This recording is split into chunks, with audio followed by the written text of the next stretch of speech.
Ladies and gentlemen, customers' inboxes are becoming like a battlefield, and right now, your emails might be the first casualties. I'm Batash Mujedi, the host of Critical Hits, and this is episode 31st of this show. Let's work together to fix what doesn't work and keep what moves the needle. Welcome to Critical Hit. Despite all the new tools, AI, and fancy dashboards we get in 2025, most email marketing is still dying in the inbox or worse before it even gets delivered. Subject lines feel robotic, storytelling falls flat, and landing pages become exit doors instead of means for conversion or for creating revenue and business. And let me tell you, there's nothing more expensive than burning the trust and attention of your audience. Because email isn't just another channel. It's a direct path, a direct channel to someone who chose voluntarily to listen to you. Done right, it can be the engine you're looking for to drive business, drive your funnel, drive your sales, and create brand loyalty. But done wrong, your email is just another piece of junk mail, spam, bulk unsubscribe, so on and so forth. So today we're going to talk about why your email marketing campaigns aren't working specifically in 2025 and maybe beyond, and how we can fix it. We'll break it into three categories: subject lines and pre-headers. Then we're going to look at storytelling inside your emails as a secret to, clicks, and how brands are typically butchering it right now. And finally, why your landing page might be the silent killer of your entire email strategy. Let's talk about the subject lines first. Why they're being ignored. The biggest threat to your email marketing right now is invisibility. When people tell me, why my emails are not working, the first question I always ask, what was your subject line? Because subject line is the first line of defense to catching someone's attention. If it doesn't hit very well, nothing else really matters. And in 2025, things are getting much, much harder. It's even much harder to get a click. Average B2B email open rates are dropping to 21%. Apple Mail privacy still masks a chunk of real open data, making it feel like you're flying blind. You don't actually know your open rate. And get this, 62% of consumers say subject lines feel generic or automated. And so the big catch here is we spend a lot of time training our viewers to expect boring. And they've learned to scroll away, or in case of emails, bulk delete them. So let's look at three examples that potentially can cut through the noise and why they work. We look at both B2B and we're going to look at D2C. So for B2B, let's think of a medical device company selling equipment to hospitals. Subject line can be fewer post-op complications. Start here. Why this works? Speaks directly to an outcome hospitals care about: reducing patient complications. It uses plain language instead of jargons, no innovative solutions or synergy. And it feels helpful and urgent without screaming, buy now, or in case you want to be creative, order now. And so what I do is lean into outcomes, especially in B2B where people are caring about KPIs, unique propositions, not your product specs. Product specs can be left for the website. Or example 2, sport goods online store selling through Shopify. Subject line can be 3 seconds faster starts in your gym bag. Why this works? Taps into performance obsessions of athletes, creates curiosity like, what the heck is in that gym bag that makes me go faster, right? It makes it about the reader's benefit, not the brand's ego. So in this case, what we did was we connected the product to transformation of your audience, in this case, faster, healthier, stronger. And finally, for example, 3, let's look at luxury apparel. Subject line something like the fabric that whispered yes. Why this works? Emotional and aspirational luxury sells feelings and not features. It tells a tiny story sparking curiosity, and it matches luxury voice, soft, elegant, and intriguing. If it were me, I'd remember in this case that luxury buyers don't buy clothes, they buy experiences.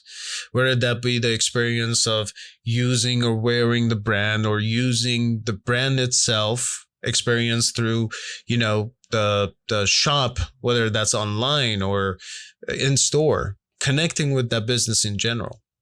So in summary,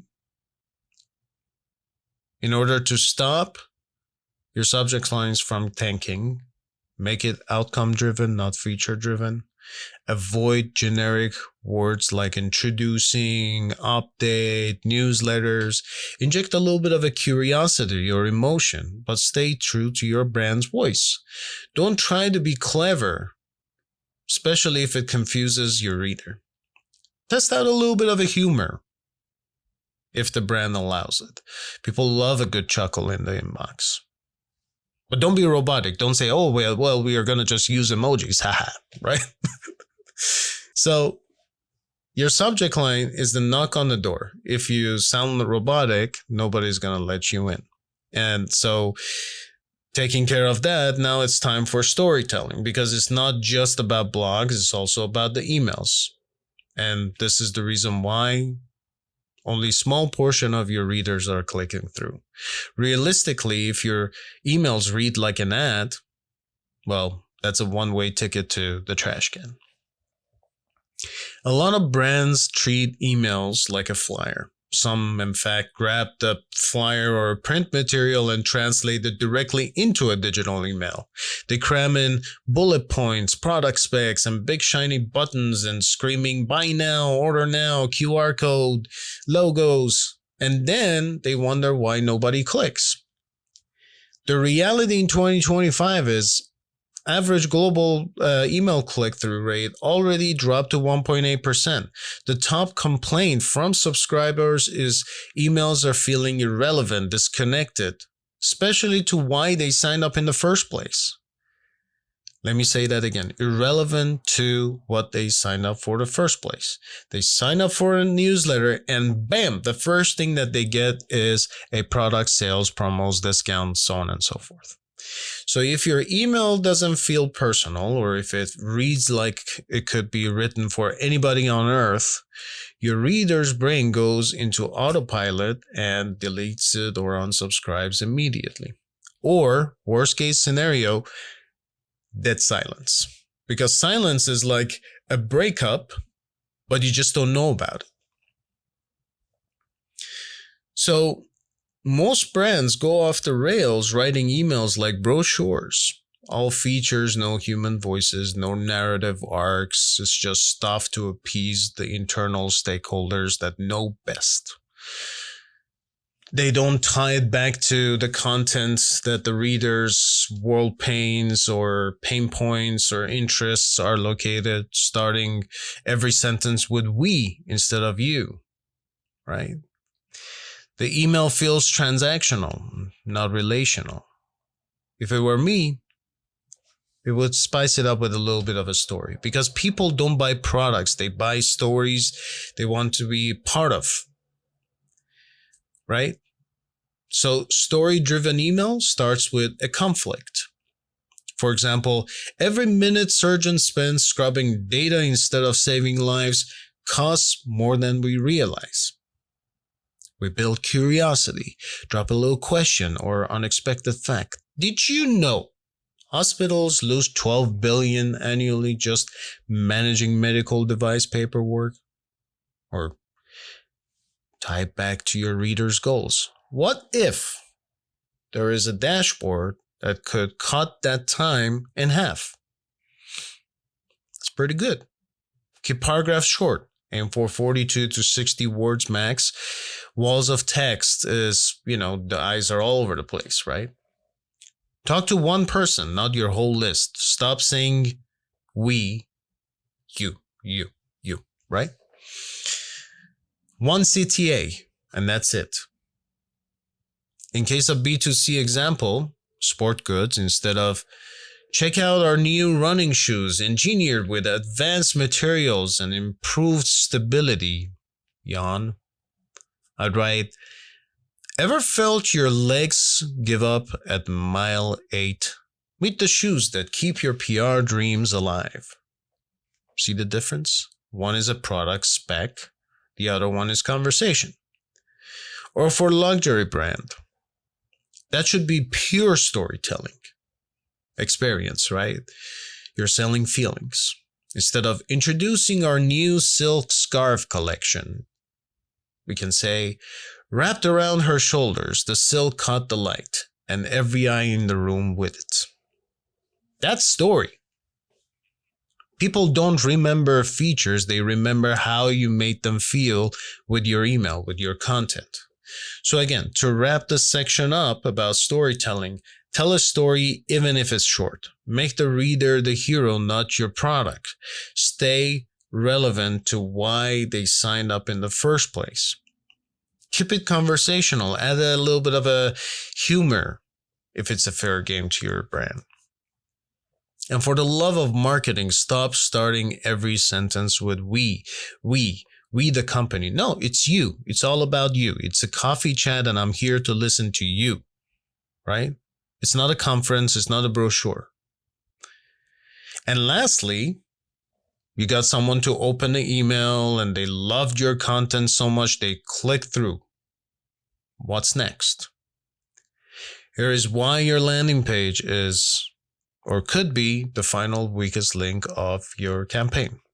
Because emails don't close deals, landing pages do. And most of them look like they're witness protection programs for your brand.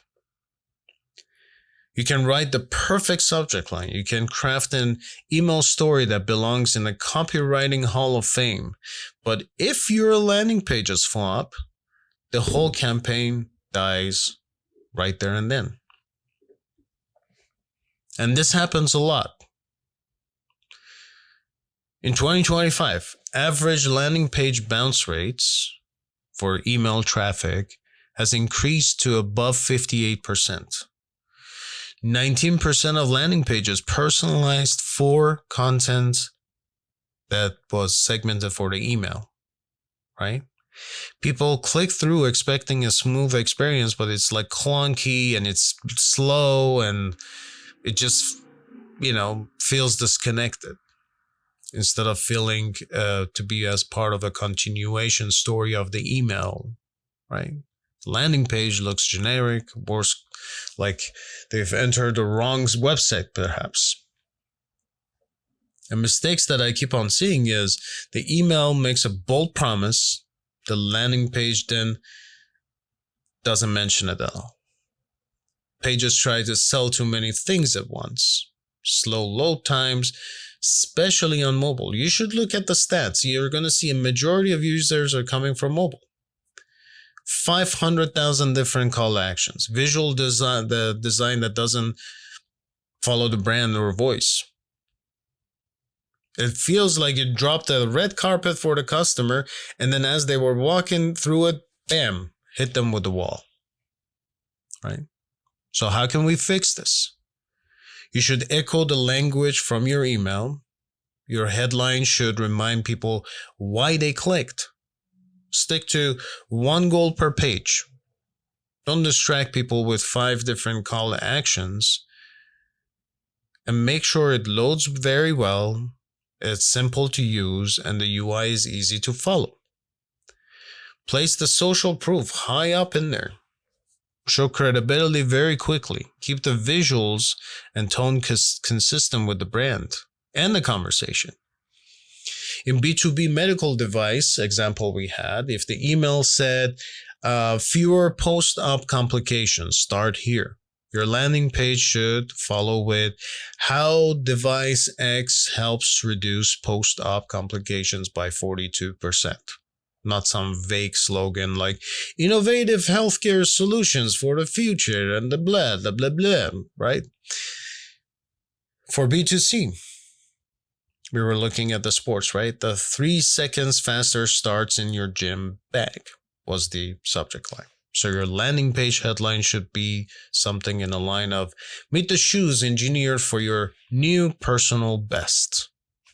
Personal best. And then show the product above the fold, no endless scrolling to get to the destination, right? In case of luxury apparel, the fabric that whispered, yes, right? Your landing page should follow with crafted from mulberry silk for moments meant to be remembered. And the photography should follow that too, black and white or something luxurious, real actors, not some stock image generic thing that you downloaded that every other website uses too. And to sum it up, everything is connected, right? Keep the story flowing from the email to the landing page. Emphasis on flow and not copy. Stick to one goal, one CTA. Ensure the look, feel, and the message are seamless. Make it fast, reliable. UI needs to be visually appealing. Because the job of your landing page is to close the loop you started from your email. And too many brands leave this loop open. We've talked about subject lines that get noticed, storytelling that drives clicks, and landing pages that close the loop. But tools can also make or break how easy it is to execute all of this. And if it were me, one tool I'd keep in my stack would be ActiveCampaign. Of course, this is not a sponsored content. I don't get any kickback from it. I just think that it's a solid option for a lot of businesses that are trying to get serious about emails or get started with emails in 2025. And the reason why I say that is because it's a powerful automation and simple enough for the team to use it. You can build advanced sequences that react to user behavior without needing a developer. It's simple drag and drop, but it's robust enough to create those complex funnels. It is cost effective compared to some of the bigger platforms like HubSpot, Klaviyo. When you start layering in advanced automation and CRM features. And for many businesses, the value to price ratio is hard to beat in this case. It also has great deliverability rate. So your beautifully crafted email, hopefully, right, won't matter if they don't land in the inbox. ActiveCampaign also ensures that they test out deliverability and make sure that the emails are landing in the inbox. If you're looking for that platform, I'm going to leave a link in the description for your ease of use. Feel free to check it out. If you have any questions, feel free to reach out to me either down in the comments or with the DMs in the Instagram or other means that I've provided. Next week, we're going to be talking about something cool. We're going to look at history. Specifically, we're going to look at the history of Silk Road and the lessons we get from that in the modern marketing. We'll explore how ancient trade routes and modern marketing actually share some of the same principles. If you're wrestling with email marketing, you got challenges, pain points, and you want help figuring out what's going on there, head over to mediche.com, MEDYCHE.com, and book a free introductory call. And if you want to be part of this podcast, visit batashmujadi.com/contact. I'd love to definitely bring you on and hear your story. Thanks for hanging out with me today, my friends. Let's fix what doesn't work and keep what moves the needle. Until next time, this is Batash, another episode of Critical Hit. Goodbye.